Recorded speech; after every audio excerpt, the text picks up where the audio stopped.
बिस्मिल्लाहिर्रहमानिर्रहीम। अस्सलाम वालेकुम। मैं हूँ राकिया और आप देख रहे हैं पाकिस्तानी फ्लेवर्स। आज हम बनाने जा रहे हैं नमकीन गोश्त, वो भी वेजिटेबल के साथ। इंग्रेडिएंट्स स्क्रीन पे मेंशन है, आप देख सकते हैं।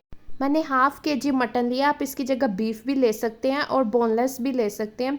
अब मैं इसे एक हंडिया में डालूँगी, मिट्टी की हंडिया में, और इसमें हाफ़ कप पानी का और 1 टीस्पून सॉल्ट का डाल के और इसको गलने के लिए रख दूँगी। इसमें और कुछ भी ऐड नहीं करना, सिर्फ पानी और नमक ऐड करके आपने इसको गलने के लिए छोड़ देना। 50 मिनट्स के बाद मैं इसको 50 मिनट में ये बिल्कुल गल चुका था। अब मैं इस मटन को अंदर से निकाल लूँगी। वीडियो को फुल वॉच कीजिएगा, बिल्कुल भी स्किप मत कीजिएगा, ताकि आप मेरे से भी अच्छी रेसिपी बना सकें। आप इसमें बोनलेस गोश्त भी ले सकते हैं। अब मैंने 1 टेबलस्पून जस्ट ऑयल या घी का शामिल करेंगे और उसमें 1 टेबलस्पून जिंजर गार्लिक का पेस्ट या ग्रेट किया हुआ या चॉप किया हुआ इसमें ऐड करेंगे और इसका कलर नहीं चेंज होने देना। इसमें फ़ौरन जो बॉयल किया हुआ गोश्त था वो ऐड कर देंगे और इसको लहसुन और अदरक में अच्छी तरह इस गोश्त को भूनेंगे। ये इतने मज़े का बीफ या मटन ये इतने मज़े का बनता है, आप इस रेसिपी को ज़रूर ट्राई कीजिएगा। टेस्ट की गारंटी मैं आपको देती हूँ। अब मैंने इसमें नमक ऐड किया है, 1 टीस्पून चिली फ्लेक्स के ऐड किए हैं, धरा मिर्च के, और 1 ही टीस्पून मैंने इसमें काली मिर्च का ऐड किया। आप इसमें सब्ज़ मिर्च भी ऐड कर सकते हैं पेस्ट फॉर्म में।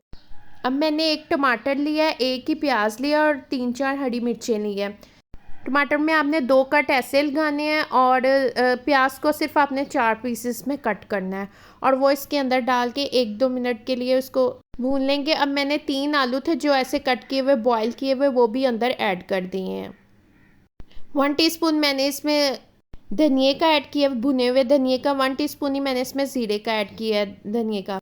आप यहाँ पे इसे फॉइल में रैप करके और इसे ओवन में भी बेक कर सकते हैं, लेकिन मैं इसे हंडिया में पकाऊंगी। आपने कवर करके इसको 3-4 मिनट के लिए छोड़ देना है और ये देखें, ये प्याज भी सॉफ्ट हो गया और ये टमाटर भी।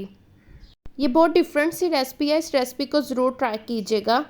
इसको आप रोटी के साथ और राइस के साथ सर्व करेंगे, बहुत मज़े का लगता है। मुझे अपना फीडबैक ज़रूर दीजिएगा। Thank you for watching. अल्लाह हाफिज़।